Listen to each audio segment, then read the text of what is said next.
Good morning, everybody, or good afternoon or good evening, depending on where you are coming to us from today. So, hey, let us know in chat, where are you coming from today? We'd love to give you a shout out and say hello. Also, I want you to say hello to our very own Charlie Celaya. And I just realized, did I pronounce your last name correctly? Yeah, that was awesome. I mean, it's not the easiest of them out there, Viveka. So hello, everybody. And for me, it's good morning. So hello and good morning wherever you are. Exactly. And Charlie, you're our regional VP of sales for the East Coast. So even though you're in Florida, isn't that right? That's correct. Yeah. Nice. That's the thing about a virtual company. I'm like, and where are you coming in from today? Absolutely. So tell us a little bit about your background and, how you found us, how we found you, and a little bit about what you've learned being, VP of sales here at Vengreso. Yeah, thanks, Viveka. So I'm an early adopter of LinkedIn. I had a LinkedIn profile before Facebook. I remember the really early days with reaching out to Reid Hoffman and saying, wow, this is the CEO of the company, and he's actually, conversing with me. And a little light went off in my head, Vivek, at that time, thinking, wow, there's something to this. The whole LinkedIn, there's actually real people on the other side, and they want to interact with me, right? So I've always been a proponent for looking for ways to connect with where my buyers are. And when I started to research that a little bit more, I started to incorporate how to use LinkedIn, not only for selling purposes, but getting my name out there, making connections with people. I love talking with people. I know that if you and I were sitting down, we probably would take the whole time just chatting stories, which is a fantastic thing of what Vengreso does. So I had the fortune to actually go through. I believe that you were my facilitator. I actually went through a LinkedIn profile makeover with the prior employer, and thought, man, this company is not just on the very edge of cutting it, but they're actually in the thought leadership space, creating new ways. It's a really cool organization, man. I wonder if I could work there. And long story short, here I am, right? That's awesome. And that was, I think we can mention it was MHG. And that was back in the days when we could travel. What a great place. We were in Cancun. That's right. For your SKO, or the yearly conference. So that was the good old days. I know it's so strange to say that. It wasn't that long ago. You think about the time, but it feels like in dog years, right? It's just a couple years ago, but here we are in COVID years. It's 48 years of COVID years. It feels like. So I am so glad that we have you as part of the Vengreso group now. So tell us a little bit about what have you learned in the months that you've been with us? And by the way, you're doing a great job. So thanks. Oh, well, thanks, Viveka. So, I mean, I think one of the biggest eye-opening moments for me was really getting an understanding on how, with social selling and the omnichannel approach, how it really does start at the top, right? Yeah. And, typically in your larger business-to-business organization, what I have seen, and I think that probably the numbers will back this up, is for companies that their leadership is more socially engaged, it's actually a place where people, when you look on Glassdoor, they get higher ratings. People want to work there. They feel like, what I do matters. My leadership cares. There's a lot of messages out there. So one of the things that kind of I saw, as you peel back the curtain, right, and kind of looked at the thought leadership, the fantastic thought leadership that's here in Vengreso, was looking at that path to social leadership. And we live it and breathe it. But I thought it would be a fantastic kind of discussion topic for your LinkedIn Live show to just kind of talk a little bit about those steps. And, when we're thinking about those 7 steps, we really focus on, if you're just kind of starting out, the executive profile and how that's branded.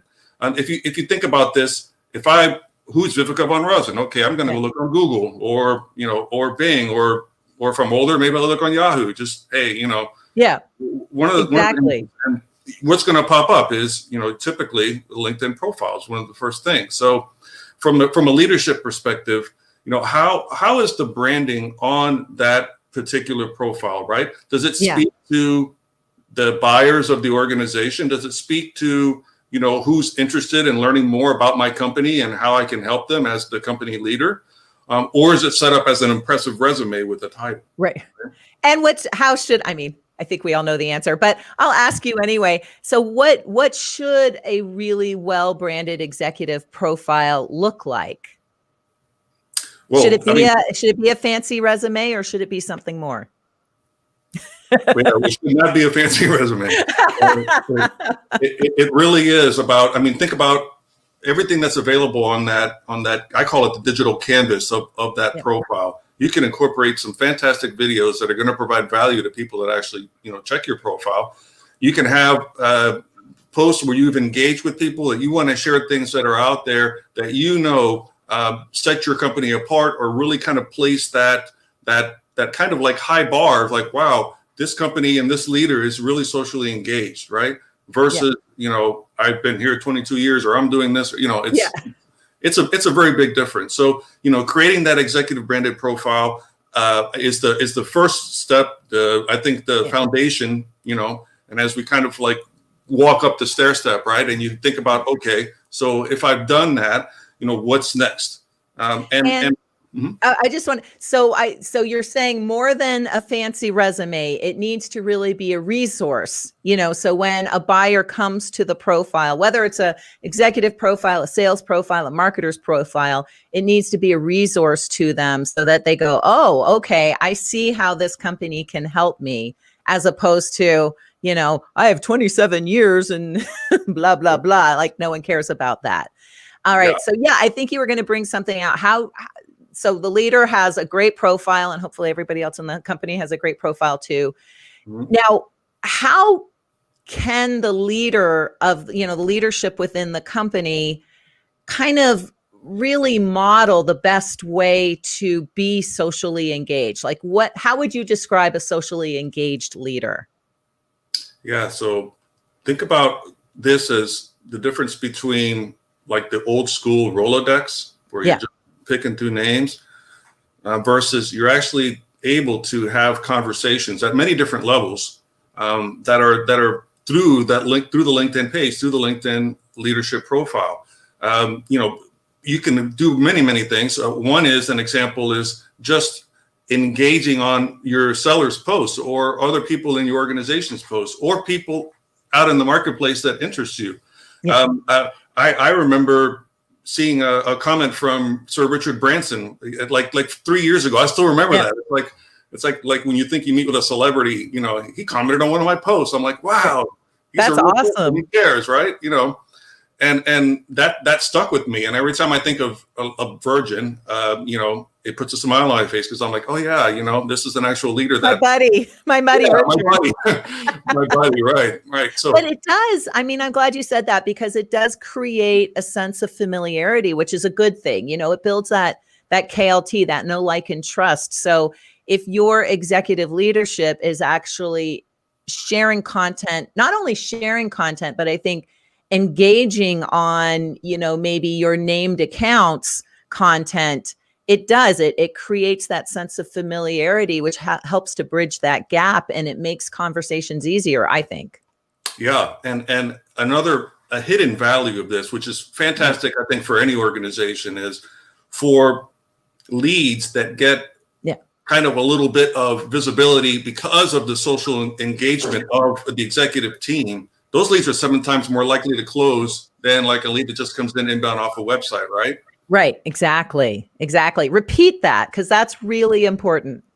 Yeah. So a lead that comes in through social engagement from top line leadership is 7 times more likely to close than if it just comes in like through a traditional inbound campaign off of your website. I love that. And a lot of people,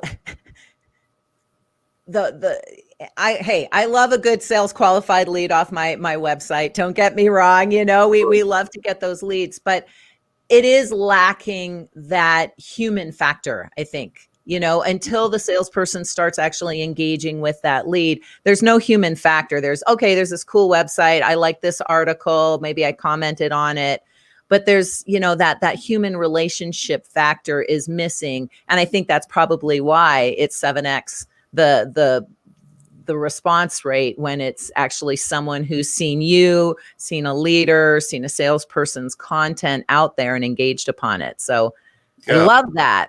Yeah, so, right. And if you think about it, one more point about that, if you think about it, yeah, B2B, we're always challenged with how can we make our journey feel more like B2C, right? Yeah, it's true. It's true. And what better way than having an actual leader of the organization, actually engage with you? I mean, for me, that is a personal thing, which, gets my heart feeling big and nice that, hey, someone's actually paying attention to what I'm asking or is following with me. You know what I mean?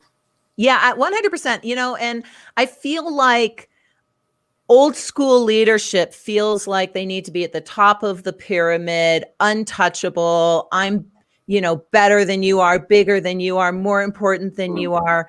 And I think there's some leaders who still feel that that's the way they need to be. But in fact, I think in the social age and in the social selling age, I think it's key for that leadership to be out there and engaging and approachable. This whole holier than thou, untouchable. I don't know. I think that's kind of old school. Yeah, absolutely. I would say old school. And it's not a reflection on the digital omnichannel reality that we live in today. It's not. That's right. That's right. So if you've got your profile and you're doing social engagement, you take the next step, kind of going up. You think about, okay, how do I project my voice in the marketplace? How do I build that thought leadership? What are some of the ways that happens, right? Yeah. And it's not rocket science, but it is something that people sometimes get a little bit tripped up on. And you're sharing content that is valuable. You're actually posting and engaging with people.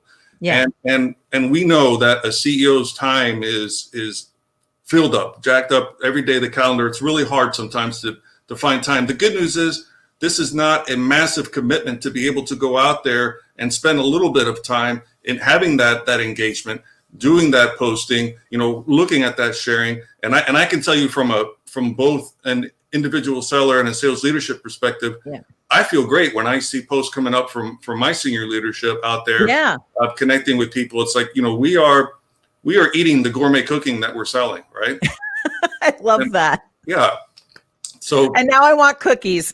Gourmet cookies. All right, now we're talking here. But you're right, because if you look at Kurt Shaver, Bernie Borges, Mario Martinez, myself, the leadership within the company is very, very active on social. And I know we are more than willing to jump in and help anyone in our team, with executive alignment, social surround, all of that kind of good thing. Hey, Adam, and I think you've got a new picture. Or that's your YouTube. It's good to see you, Adam. Charlie, do you know Adam Ligaraldi? I've actually seen him in a couple different cohorts. So, hey, Adam, good to see you. He's by the way, folks, if you want to see how to do social, and Adam doesn't work for us yet, but but if you want to see someone doing social selling right, take a look at Adam. He's got with Sativa, it's not, and I always say that wrong, I know, I apologize. It's not the most obvious choice for a social selling industry, social selling company, but he's really mastered his voice within the company and in sharing content and in building those relationships that Charlie's talking about. So sorry, that was a bit of an aside. Okay, so leaders, voice, thought leadership. Anything else to add about that before we move on? Actually, I'm like a little kid. Can we jump into my favorite one? It's coming up. Yes, let's jump into your favorite one. So this is connecting with every customer and prospect. So think about the power of this. For example, what I know from folks that work with Vengreso is when they're done, pretty much everybody in the company is connected with them, and communicates with them. And as an individual, contributor or someone within an organization that's working with a new company, you want to kind of see how that relationship goes, right? So from that perspective, Vengreso is in it for the long haul. We really engage with our clients. We stay engaged with them. We connect with them. We share things with them. We celebrate their victories. I love seeing videos that people put out, asynchronous videos that people put out and commenting on it, and just seeing that momentum build, right? And from the other side, think about it as a prospect. So I have seen this in action, and I think this is so powerful. If you're in conversations with people and they're let's just pretend they're kicking the tires, like we say. Yeah. I know you're from the automotive industry, the tire kickers, right? Exactly. They're kicking the tires. What a positive defining moment to actually have someone from the executive group or team ask to connect with you on LinkedIn and just share a quick, maybe it's a quick video, maybe it's a quick comment, just something like that kind of starts making that B2B feel kind of go towards more of that B2C, right? I mean, that to me is such a positive defining moment. And it's the power of the social network. I mean, people forget that it's not called network. It's a social network that's requires doing things like this. Exactly. Actually being active. So question for you, Charlie, what would you, so we get that obviously within, like Bernie said earlier, we walk our talk. So what would you recommend to the leadership of a company that's maybe not so socially in tune? Like, how would you recommend to, a C-suite person at Oracle or a C-suite person at Juniper or Swiss, I can't even say it. C-suite person, right? In one of these big corporations where they have 9,999 other things to do. How would you recommend that they start connecting with customers and start prospecting? Well, the fantastic thing about being in that level is that for the most part, most people are interested in connecting with you and they want to learn about you, right? So it's not a big step or a big ask to actually build that network. What I will share that I think is very critical is, as a leader, you have your network. It is so vitally important that you allow your sellers to leverage that network, to be able to actually go in there and look and use that network to be able to engage with prospects, right? I kind of did a hop skip to another step in here, but I think it's important to kind of understand where we're going with it, because this is why it's so important to make sure that you connect and engage, with every prospect that you can, right? I mean, it's so as we know with the social networks, you have the 6 degrees to Kevin Bacon. Remember that? Yeah, exactly. Well, in social networks, you have, and especially in LinkedIn, you have your first, second, and third degree. So I know everybody knows this, but it's important to remember that just when you connect with one, that social amplification, that omnichannel, AKA your buyers are out there. You never know where that's going to lead. When you're talking to someone in an organization, you can say, you know what? My chief visibility officer is connected with this person. Let me see if she's willing to make an introduction, that kind of thing, right? It's so powerful. Yeah. What I would recommend to any salesperson listening to this phone call right now is make sure that you're connected to the leadership in your company. Now, I get that some companies are still, glass ceiling. You cannot penetrate the upper offices and the upper echelon, but go ahead and try. See if you can actually connect to the leadership within your company, and then look at their networks. See who you have in common. Take a look at their network. There is a feature in even free LinkedIn. If you go into your search and you go into all those search fields, you can type in the name of your connection, the name of your leader, right? So I can go in and I can type in the name Mario Martinez Jr., and I can see everyone that he's connected with, and I can even refine my search by title, by company. And so what I would recommend to our sellers listening to this live today, either live or in the recording, is go connect with your leadership right now. And as soon as you're connected, go into their network, see who they're connected to, use that advanced feature within free LinkedIn, and start utilizing the relationships of your leadership. I think that's key. And leaders, sales leaders, company leaders who might be listening to this, stop hiding your connections and start accepting those invitations. There's no reason for you to hold yourself on high. You need to start helping your company create these relationships and make more money, quite frankly. Absolutely. Preach. Hallelujah, preach. I'm ready for my gourmet cookie after hearing that. And another real critical point about that, when you're talking about, do you as an organization want more sales conversations? And if you're not nodding your head yes, then vaya con Dios, right? If you're not. Right. There is no better way than to be able to leverage your network for your sellers in order to make that happen. It's something that is very powerful. It's not going away. It's going to continue to grow. The world as we knew it is changed, and this is just such a powerful way to be where your customers are. Think about that. Be where your customers are. From an executive profile perspective, how do you do that? Well, you engage with them. I'm reading my friend Dave Kirpin's book, and he's the CEO of Likeable and Likeable Local. And, one of the things he talked about is he's an influencer in our space. And so he is always trying to connect with other influential people, not to buy anything, not to sell anything, just to have those conversations, because you never know when that relationship might be beneficial to the person he connected to, or to himself, or of course to someone within his company. So I would say to any leader out there, start making connections with other leaders and other influencers. Right. Yes. And we know this to be true today. Our buyers, what are they? They're digitally savvy, digitally hungry, and sophisticated, and looking and doing research before they want to engage and talk to any of those darn salespeople out there. Exactly. So if you have that executive presence and you are engaging out there, that puts that, whether people realize it or not, it puts that little smile on the face to say, okay, I'm talking to the good guys, in a way, right. Versus, like you said, in the ivory tower, the wizard behind the curtain, don't dare look over there kind of thing, right? Right. So speaking of that, another thing with leadership that is critical, and we do this at all different levels, is what are my competition doing? What's going on there? Yeah.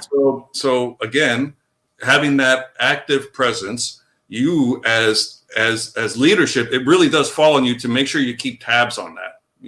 Yes. Get an understanding for what's some of the new thought leadership out there. What are some things that other organizations are saying? How are they engaging with people? It's not taboo to talk to comment on a post or do something like that. I think that it benefits the organization, and it puts you in an area to be able to kind of anticipate what's coming. If you have to think about, what is my competitors saying they're trying to fix, accomplish, or avoid? How do I know that unless I'm keeping tabs on them? And a way to do that is to engage with their content too. Yeah, 100%. And the thing is, this is not going away. Virtual selling is not going away. Remote selling, social selling, however you want to call it, is not going away. Even, when we get the vaccine, and even when we're able to travel again and able to get back out into the field, there's a McKinsey report that actually Bernie Borges, who's listening in and sometimes co-hosts for me, Bernie found and shared with us just maybe a week ago. And it's amazing to me. But so McKinsey went out and polled a bunch of people, and what it discovered was B2B buyers prefer the way sellers are selling right now. They prefer the virtual sale. They prefer the remote sale, and they're willing to spend money. So I think it was 78% of them were willing to spend up to $50,000 remotely, just never have to meet the person, all via Zoom and phone calls and messaging. And I think it was, I can't remember, I'm totally making this up. It was like 23% or 32%, something like that, were willing to spend over $500,000, never, ever meeting the seller face to face. So this is key. These steps that you're going through, folks, are absolutely key, because we're going to be doing this for a long time. So anyway, you were talking about you need to be where your customers are, which obviously is LinkedIn for us. Now, Right. if you're B2C, or, if you know that your audience hangs out in Instagram, hangs out in Facebook, hangs out in, God forbid, TikTok, you need to still do all of these things. You just need to do them in the other channels. But for us in the B2B market, we find that LinkedIn is definitely the place to do it. So talk a little bit more about keeping tabs on your competition. Right. So that's a really, for me, it's a really interesting kind of effect. The more socially active you are as a leader, the more your message gets amplified out there. You will start to see that, hey, there's other thought leadership out here, may have a slightly different value proposition for your customer. Yeah. So if you're not connected with them, that's okay. If you're connected with them, that's fine too. But it's very interesting to just connect on their post, comment on the post, look who's commenting on your competition's posts. Yeah. Yes. Who's on them. It's a really cool way to find. Sometimes, and we all know this, sometimes people are not the best fit for a particular organization, but they may be a better fit for yours. And you don't know that unless you're following your competition, to talk, to engage and talk with them. So it's an added benefit, I think, that we certainly preach that and believe that, and have seen the results from that, right? And I find it really cool when competitors comment on my stuff. I'm like, okay, they're seeing that there's value here. I don't look at it as a bad thing. It's not. Well, and to be fair, the four leaders of Vengreso were competitors before Mario brought us all together too. That's true. That's true. So you never know when there might be a cooperation competition, right? Right. I forget I want to say fanocracy or something, building a fanocracy. I don't remember the exact terminology, but we use something like that internally here. Yeah, definitely. That fanocracy. And that's the thing. If you can not only create fans, of course, of your own employees, create fans of your clients, it'll help to create fans with your prospects. And if you can even create fans with your competitors, this is a big, big space, and I think there's space for healthy competition. That way we all grow, and I like what you said, though, about keeping your eyes on competition, because some competitors will lock down their contacts for sure, so you won't get access to them. But if they're sharing content on LinkedIn, what you said, Charlie, is you can look at not only what they're sharing, unless they've blocked you, not only what they're sharing, but the people who are engaging with them. And there are so many times when someone says, hey, I want you to do some one-on-one consulting with us. And, at Vengreso, we don't really do one-on-one consulting with individual sales or individual business owners. We do large corporate trainings. So there's absolutely times when I'm able to refer, a client to someone else who would be, quote, a competitor, and they've absolutely fed us deals too. So why wouldn't you create those relationships? Healthy relationships. Healthy relationships, yes. Absolutely, Viveka. I have one final thought that it's one of my favorite movies. It's with Tom Hanks, Castaway, and if you're familiar with that movie, yes. He spends quite a lot of time on an island talking to a Wilson volleyball and pinning it and having discussions with it, right? And I think from a selling perspective, from a sales perspective, a lot of organizations were kind of looking at that Wilson volleyball with all the challenges that we've had this year. Yeah. But you are not alone in this space. There is a fantastic omnichannel digital selling approach out there, and it's why I love Vengreso. It's why I'm here. I think that we really kind of, like for Tom Hanks, we're kind of like the boat that he uses to get away, right? We have the boat to help people get on the boats and put the volleyballs down and have healthy business and healthy relationships again. Yeah, 100%. Well, I want to thank you for being here. I'm going to have you say one last thing, but I just want to give a shout out to Yvonne Jones. Thank you for being in the audience. Miss Deborah Eckerling, it's always awesome to have you on. And then we have Frank and Bernie. Who else do we have? Adam, of course, we pulled him up already. Jack, good to see you on this call. So I just want to thank everyone who's been in our audience today. Andrea, who's helping me. Andre, who's helping us out. Thank you so much. And Charlie, a big thank you to you. You've, I think, brought a whole lot of value to this live today. Any last words? First, I'll say it's been a pleasure to be on your LinkedIn Live, Viveka. I think I'll go back to this. For us, sales is all about helping people, and it's a fantastic organization to be a part of. Thank you so much for having me as a guest, and thanks to everyone that took the time to listen today. Take care. Thank you so much. And just a heads up, folks, we are not going to have Vengreso live next week because Thanksgiving, and I'm just not entirely sure I can make it that I can make it to Vengreso live next Friday. So go ahead and take next week off, and we'll see you the following week. Thank you so much, Charlie. Thank you, Andre. Thank you, Vengreso team, who helps put this whole thing together. And big thanks to everybody in the audience.